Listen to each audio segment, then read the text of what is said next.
Olá, pessoal, tudo bem com vocês? Hoje, na nossa aula, nós vamos estudar sobre processos organizacionais. Como vocês viram na nossa sala virtual, vocês têm todo o conteúdo, né, com a indicação do capítulo do livro, que é o capítulo 3, que fala sobre esse assunto. Também temos um artigo científico e vocês têm esse slide, esse material que está sendo disponibilizado para vocês, é o que nós temos na nossa tela principal. Eu vou explicando para vocês, tá?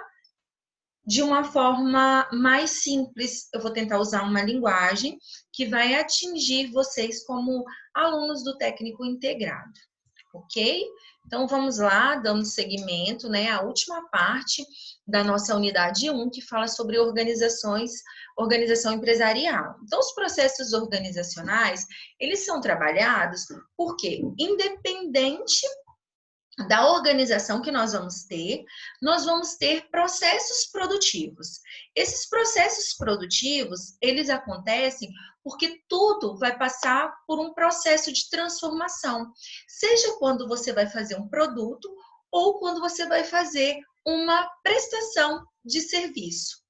E aí, o autor que nós temos em questão, ele traz que o processo organizacional, ele identifica como essa sequência de atividades que é realizada sempre da mesma forma, né, como uma ordem.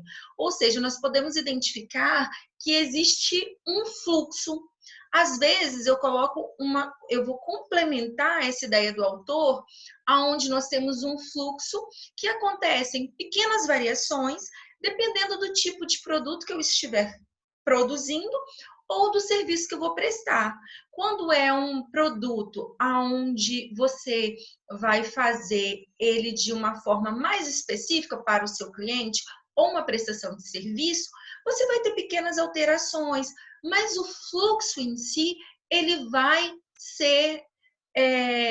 seguir a mesma linha, tá? Então, existe essa importância da empresa, das pessoas que estão dentro dessa empresa, reconhecerem que existe sim um fluxo para cada processo e esse fluxo ele vai envolver desde o momento que você vai fazer o levantamento da matéria-prima que você vai precisar, a forma que você vai armazenar essa matéria-prima, se é que você precisa dessa armazenagem, tá? Como vocês vão fazer isso?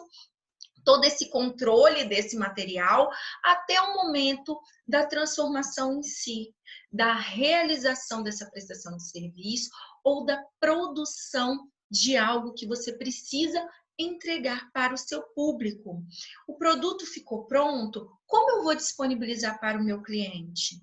Eu deixo ele pronto, armazenado na minha empresa, ou eu trabalho de forma onde eu já estou produzindo e entregando para um cliente específico? Nós vamos ver um pouco sobre isso. E trabalhar com processo organizacional, ele traz uma segurança grande para a empresa, porque mostra que você conhece todo o seu processo, você conhece as ferramentas que você tem e vai muito mais além de só conhecer. Quando você conhece o seu processo e você tem ferramentas que vão te auxiliar nesse reconhecimento, você consegue controlar essa produção, essa transformação e você consegue melhorar o seu processo, tá? Mas como isso acontece, né? Quem faz esse levantamento? Tem que ter uma pessoa na empresa, né? Responsável por isso. Sempre existe isso, aí você pode falar, eu nunca ouvi falar, em toda empresa tem isso, Marlins. Aí eu vou contar algo que já aconteceu nas empresas ao passar do tempo, tá? Dentro das organizações, há décadas atrás, as grandes empresas, elas tinham uma área específica que cuidava desse assunto, tá? Era chamada de OIM, que é Organização e Métodos, ou OSM, que é Organização, Sistemas e Métodos. Era um setor que era totalmente burocrático. Ele existia para fazer o controle, a identificação, a padronização desse serviço que era feito. Então, existia essa área que ele ia em cada setor fazer o registro e as verificações. Só que isso se tornou meio cansativo. As pessoas, cara, para que existe um setor na minha empresa? Eu preciso gastar com um funcionário a mais para fazer essa identificação. Não, isso não existe. Eu não preciso gastar com esse setor, né? Então, isso aconteceu por volta dos anos 90, aonde as pessoas, elas não viram com bons olhos, elas viram como um custo a mais nisso de processo. Então, começou a se cair por terra. Só que não demorou muito para vir a questão do mercado cobrar a padronização do serviço, né? Eu já falei para vocês que quando nós temos uma empresa e nós estamos produzindo algo, o cliente ele vem até você de acordo com o produto que você faz, né? Então você tem ali o seu público-alvo. E se eu quero comprar um produto específico, igual se eu tenho uma pizzaria na minha cidade e eu quero comprar aquela pizza e eu gostei daquele produto e eu vou voltar porque o produto é bom, quando eu voltar novamente, eu quero comer o produto igual eu comi a primeira vez. Então, eu não posso fazer em uma empresa, eu não posso fazer igual eu faço na minha casa, onde eu falo assim, vou fazer uma pizza hoje, eu vou abrir a minha geladeira e o que eu tiver de produto, eu vou usar como recheio.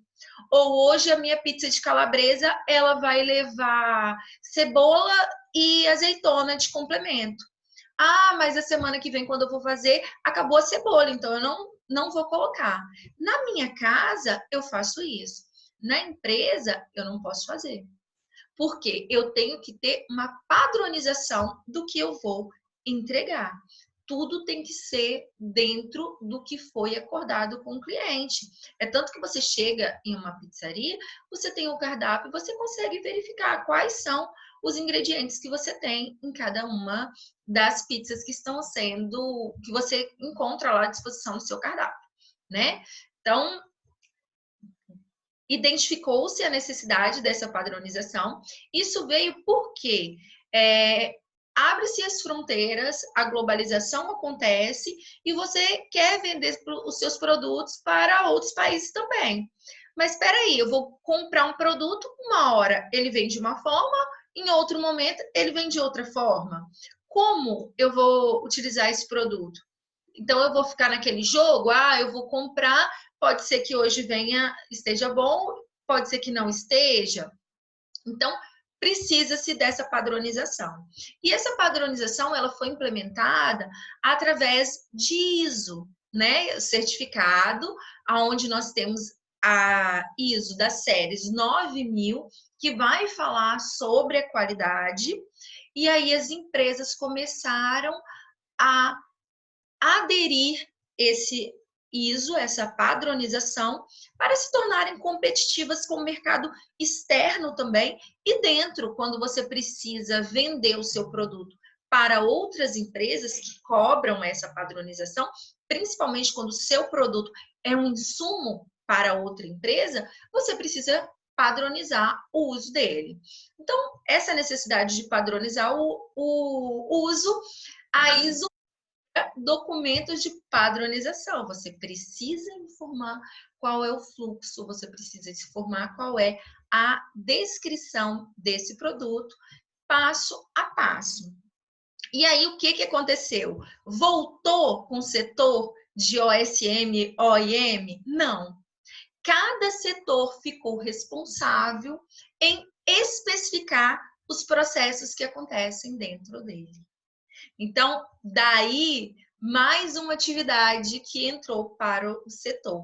Eu preciso trabalhar dentro do meu setor e eu preciso saber qual é a atividade que eu vou estar fazendo, qual é o fluxo do processo que segue. Eu tenho que identificar como funcionária, independente da área que eu estiver atuando, que o meu trabalho influencia no trabalho do colega da próxima etapa. Assim como o trabalho do colega da etapa anterior vai influenciar no meu. E a minha ciência, que eu estou dentro de uma empresa e nós temos um objetivo final. Então, eu preciso saber trabalhar em equipe. Eu preciso reconhecer como aquele produto precisa chegar até a mim, na minha etapa, e como ele precisa ser entregue para a etapa seguinte. É um conjunto, nós estamos ali para entregar um produto final, seja na prestação de serviço, seja na entrega de um produto físico em si, tá? Então, nós precisamos dessa ligação e nós precisamos dessa padronização, dessa identificação de processos. E aí, né, eu coloquei no material uma dica que, independente da área de atuação da sua empresa, é indicada a criação de fluxo de processo para facilitar o entendimento e desenvolvimento das ações e para acelerar o tempo de reação da intercorrência. O que acontece isso, gente? É um exemplo muito simples. Se eu estou no meio de um processo e eu sei a forma que esse produto ele tem que chegar para mim, eu não posso deixar ir até o final da produção para ver que aquele produto estava com um defeito, ou se nós não estávamos conseguindo atingir o padrão mínimo estabelecido pela empresa. Se eu identifico essa falha durante o processo, peraí, parou. Essa peça ou esse lote de fabricação está com defeito. Para que eu vou esperar chegar lá no final, esse produto ser embalado, esse produto ser entregue para o meu cliente, para falar assim, olha, esse produto veio com defeito. Se eu conheço o produto, eu consigo identificar isso durante o processo, tá? Então, isso é muito importante. E a gente consegue identificar aonde está acontecendo o que nós chamamos de gargalo. Aquele ponto aonde demora-se mais, aonde eu tenho problema, aonde a produção é mais lenta. E aí essa produção mais lenta, ela pode ser acertada? A gente começa a levantar pontos de melhoria. E essa melhoria, gente, a indicação é que seja uma melhoria contínua, que nós vamos estar sempre buscando essa melhoria. Então, é preciso a gente conhecer o processo e não fazer intuitivamente, porque sempre foi assim. Né? Eu brinco com vocês e falo assim: olha, nós não podemos seguir com a síndrome Gabriela. Ah, não, eu nasci assim, sempre foi feita assim, nós vamos morrer assim, porque a empresa tem 30 anos de mercado e a gente sempre fez assim. Mas e a evolução constante? E a busca pela melhoria constante? Nós não podemos simplesmente pegar e desistir de tudo. Falar que eu não preciso aprimorar porque a minha empresa já tem lugar no mercado. As empresas que elas não buscam esse aprimoramento constante, elas tendem a ser engolidas por outras empresas. E nós já vimos que não são as grandes empresas que vão necessariamente engolir as pequenas, são as empresas mais ágeis, as empresas que buscam parcerias que vão estar na ponta do mercado, né? Então, eu trouxe esse videozinho para vocês, aonde nós vamos conhecer a lição dos cinco macacos. Vamos lá assistir.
Pois é, pessoal, vocês acabaram de assistir, né, essa animaçãozinha que é a lição dos 5 macacos. E aí, qual é a ideia?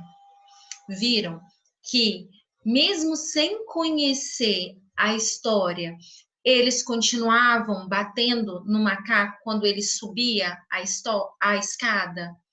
Ou seja, na vida, né, no mercado, nós temos muitas pessoas que fazem a sua atividade, desempenham a sua atividade sem saber o porquê, sem saber qual é o resultado do seu trabalho para o produto final que está sendo entregue para o mercado. Então, nós precisamos conhecer o processo para aprimorar o nosso trabalho, para aprimorar esse fluxo desse processo que está sendo feito no momento da transformação, tá? Para se criar esse fluxo de processo, nós vamos utilizar algumas ferramentas. Uma dessas ferramentas, ela é chamada de fluxograma. Provavelmente vocês já ouviram falar algo sobre um fluxograma, já tem uma ideia, mas nós vamos aprender a utilizar essa ferramenta, onde nós podemos utilizar até mesmo para formar o fluxo de processo que nós utilizamos no nosso dia a dia, para estar facilitando para nós na realização de tarefas. Eu já sei o que eu faço agora, o que eu vou fazer depois. Isso nos ajuda no planejamento da nossa rotina. Isso nos ajuda no planejamento dentro da empresa que eu estou atuando. Eu vou perder menos tempo. Eu levo tempo planejando, mas depois fica fácil. E sem contar que essa ferramenta que é o fluxograma, claro que nós temos outras, né? O fluxograma, ele é muito visual. Por quê? Nós vamos utilizar símbolos para estar mostrando como funciona. Então, para montar, o autor que nós estamos usando como base, ele traz para a gente que nós precisamos responder alguns questionamentos.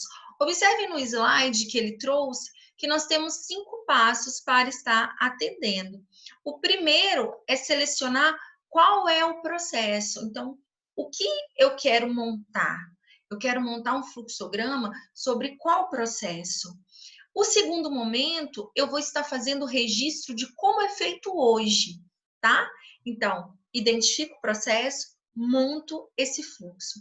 Depois eu vou criticar esse fluxo. Mas espera aí, eu faço dessa forma. Será que eu teria uma forma diferente para fazer? E daí vem o terceiro passo, onde ele fala registrar como deve ser feito, com qual será a minha proposta. O quarto passo é implementar esse novo caminho que eu identifiquei ali no terceiro passo. Então, eu fiz um planejamento, eu vou colocar em prática. Agora, colocar em prática não significa que foi a salvação do problema. Eu preciso verificar se isso realmente foi a salvação. Se isso está dando certo ou se não está dando certo. Vem o quinto passo, que é chamado de controlar o novo processo. Isso, gente, vocês estão observando nesse slide que é um ciclo, é um processo contínuo. Eu verifiquei se deu certo ou não, eu preciso de uma resposta, eu preciso identificar o novo processo, ele é válido ou eu preciso aprimorar? E essa é a ideia, essa é a ideia de você criar um fluxograma, essa é a ideia de uma avaliação contínua para a sua empresa, para buscar sempre aprimorar. Mas como nós estamos falando de análise de processo, estamos falando especificamente de fluxograma, nós vamos aprender a fazer esse fluxograma, que é a representação gráfica, né, por meio de símbolos das sequências dos passos que nós vamos utilizar para o nosso trabalho. Então, nós temos aí essa questão da utilização. O fluxograma, ele tem o objetivo de padronizar esses métodos. Nós listei alguns objetivos dele e as vantagens de uso. Quando você tem um padrão, você chega em um local e você sabe quais são as etapas que tem que ser feita, isso facilita. Quando você pega um trabalho que um professor passou para você e ele envia um roteiro, ele envia o que tem que ser feito, você já segue na sequência, você não fica perdido. O que eu vou fazer agora, o que vem depois, qual é o resultado que eu preciso entregar. Então, no momento que eu tenho esse fluxo traçado, facilita para mim na execução e facilita a avaliação do resultado de tudo que foi produzido. Então, essa simbologia, ela vem com o uso de uma norma hoje internacional. Ela é a norma 5.807 de 1985. Pode-se pensar, né? Nossa, tão antiga. Sim, gente, ela é muito antiga. Essa norma, ela veio para padronizar. Se você pega essa norma em si, você vai falar assim, nossa, mas ela é voltada para a área de TI, ela vai falar de dados. Sim, ela é voltada para a área de TI, ela é dividida, classificada em dois tipos, onde é chamado de símbolos básicos e símbolos específicos, só que ela é aplicada com grupos diferentes. Olha, dados, processos e linhas especiais. Dentro de cada uma dessas linhas também é trabalhado os dois tipos, né? Básicos e específicos de simbologia.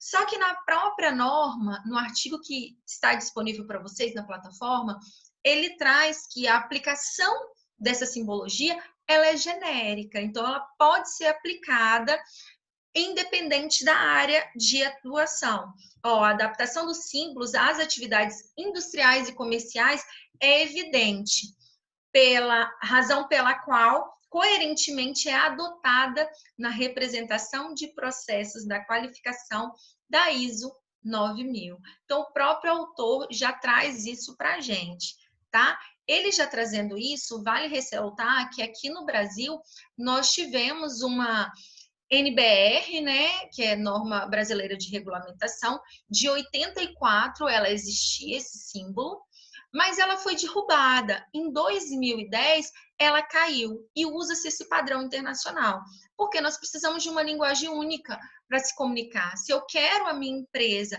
para atender o mercado externo também, para que eu vou criar uma norma somente do meu país, se existe uma internacional? Então, passa-se a utilizar essa norma internacional como um padrão total. Aqui eu trouxe para vocês, resumidamente, o quadro dessa simbologia, aonde em qualquer processo nós vamos poder utilizá-lo e, dependendo da fase que nós vamos estar, nós vamos utilizar um símbolo. Observa que o primeiro símbolo, ele tem a borda, né, arredondadinha, ó. É como se fosse um semicírculo que se encontra com um retângulo. Essa simbologia, ela é chamada de terminação. Nós vamos utilizar ela sempre no início e no término do processo. Então, nós vamos analisar processos separadamente dentro dos setores, para identificar qual é o seu início e qual é o seu término, e quais são as linhas que acontecem entre esse início e esse término. Para isso, nós temos simbologias específicas. Esse retângulo, ele é bem utilizado porque toda vez que eu quero mostrar uma etapa de processo, eu tenho esse símbolo que ele é bem comum e bem utilizado. Às vezes vocês já viram algum tipo de fluxograma que ele era composto apenas pelas caixinhas regulares, que era um fluxograma mais simples. A gente vai ver esse tipo daqui a pouquinho, tá? Quando eu quero falar de algum documento, ficha, eu já uso esse terceiro símbolo. Emissão de documentos. Aí nós temos o losango, que ele traz a simbologia quando nós temos uma decisão. Então, se eu tenho uma pergunta de sim ou não, tá? De qual tipo de produto eu usei, composição tal ou composição ou a outra composição. Eu vou trazer em exemplo que vai ficar mais fácil para vocês. Assim como outros símbolos que estão aqui, tá? Pulando então a página, nós temos mais as setinhas que vão mostrar qual é o fluxo. Então, eu terminei essa atividade, qual é a próxima que eu vou fazer, que são... Também temos os conectores, quando o processo ele é bem longo e nós precisamos desses conectores para continuar o nosso fluxograma, tá? E vários outros que são importantes. Então, eu listei aqui para vocês os que são mais utilizados, principalmente nos processos operacionais, ok? Tá. Aqui eu tenho um exemplo, né? É um fluxograma de uma rotina de um dia a dia, que é um convite para ir ao cinema. Esse exemplo, ele está no livro que nós estamos utilizando, o capítulo 3 como referência. Tá? Vocês podem observar que eu deixei até aqui, ó, figura 19, fluxograma de processo. Onde ele fala dessa ligação, que é onde a pessoa vai utilizar um telefone fixo para ligar para outra, para convidá-la para ir no cinema. Então, ele tem o início do processo, e aí, na sequência, ele vai telefonar para a pessoa que está querendo convidar. Então, a primeira coisa é, o telefone está ocupado? Aí eu já tenho aqui uma pergunta. Então, observa que ele usou um losango aqui. Se sim, ele espera uns 5 minutos e retoma a ligação. Se não, alguém atende. Aí, foi a pessoa que eu quero convidar que atendeu? Sim ou não? Se não foi a pessoa, ele pergunta se a pessoa está em casa. Se essa pessoa está em casa, ele já vai convidar, já vai pedir para chamar, se não foi a pessoa, né? E aí ele vem para o processo. Observe aqui, ó, um conector utilizado. Aí ele mandar chamar, então ele vem para o 1. Ou seja, você vai falar com a pessoa que você quer, né? E aí você vai convidar ela para ir ao cinema, ela vai aceitar ou não. Se ela aceitar, você vai marcar o local, a hora e fim. Se ela não aceitar, você vai tentar convencer. Ela aceitou? Sim ou não? Até chegar nesse fim. Se a pessoa não estiver em casa, aqui em cima, você já vem direto para o final. Então, isso aqui é uma ilustração de um fluxograma. Claro que dentro da empresa, no processo produtivo, nós vamos utilizar dentro do que nós vamos fazer, o nosso passo a passo. Nós não podemos esquecer desses questionamentos da falta de um material ou não, se eu tenho todos os produtos em estoque, se a minha etapa produtiva ela vai depender da outra, e aí nós vamos seguindo, tá? Aqui, gente, um fluxo de trabalho, tá? Utilizando um outro tipo de fluxograma, tá? Onde eu falei para vocês, somente as caixinhas de processo, aonde traz, ó, transformações técnicas em principais produtos na indústria de rochas. Então, aqui nós temos o produto, né? Onde nós temos o bloco, que é a extração na pedreira, né? E nós temos os desdobramentos, onde nós podemos fazer tiras, chapas, produtos semi-acabados, e cada um deles tem a sua linha de beneficiamento na marmoraria. Aqui a gente estava falando de serraria, aqui nós vamos para a marmoraria.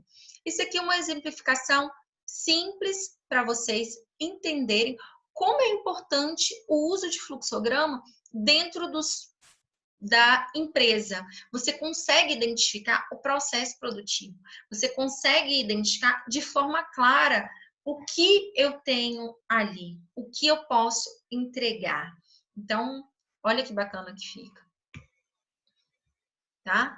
Aqui são os tipos de fluxograma, né? Onde ele traz o linear, onde tem a sequência, o setorial, que além da sequência você tem, olha, os setores que vão estar atuando, almoxarifado, prensa, pintura, montagem, né?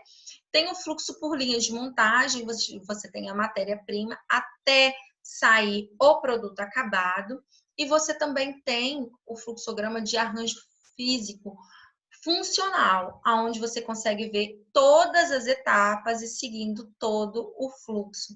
Tá vendo aqui onde você consegue ver a pintura? Para você realizar a pintura de um produto, antes ele deve ter passado pelo torno e pela prensa.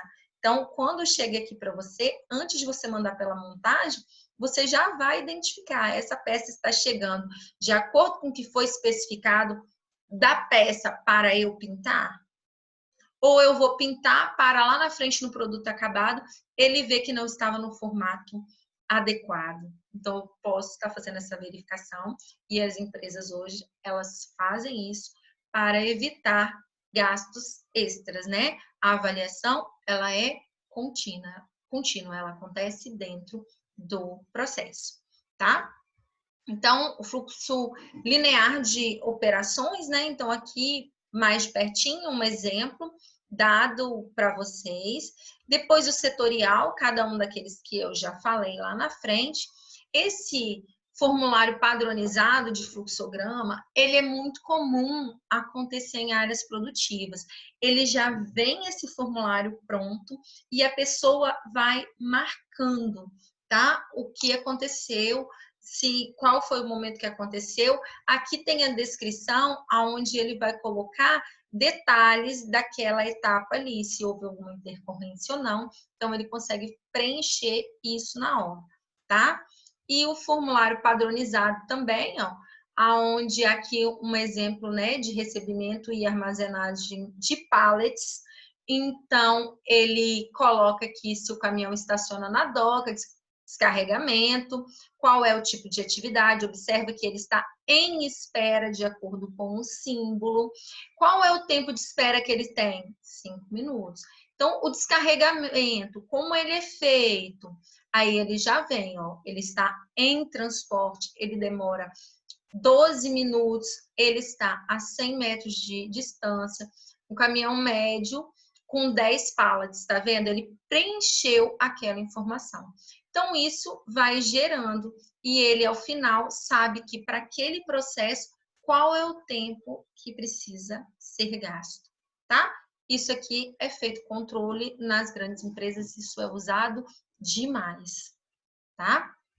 Gente, ao final de falar do uso da ferramenta do fluxograma, eu não poderia deixar de chamar a atenção de vocês que nós utilizamos a ferramenta em busca de uma melhoria contínua, tá?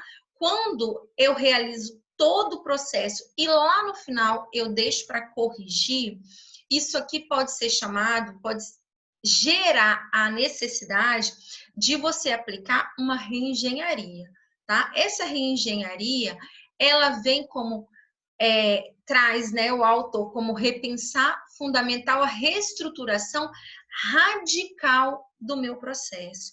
Então, não deu certo desse jeito, nós vamos zerar tudo e vamos começar do zero, tá?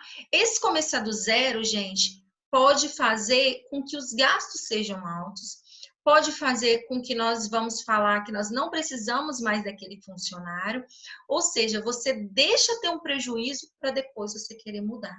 É aquela questão, você não se atualiza constantemente. Se atualizar constantemente não significa que o tempo inteiro eu vou estar lá fora querendo ver o que tem para fazer, não.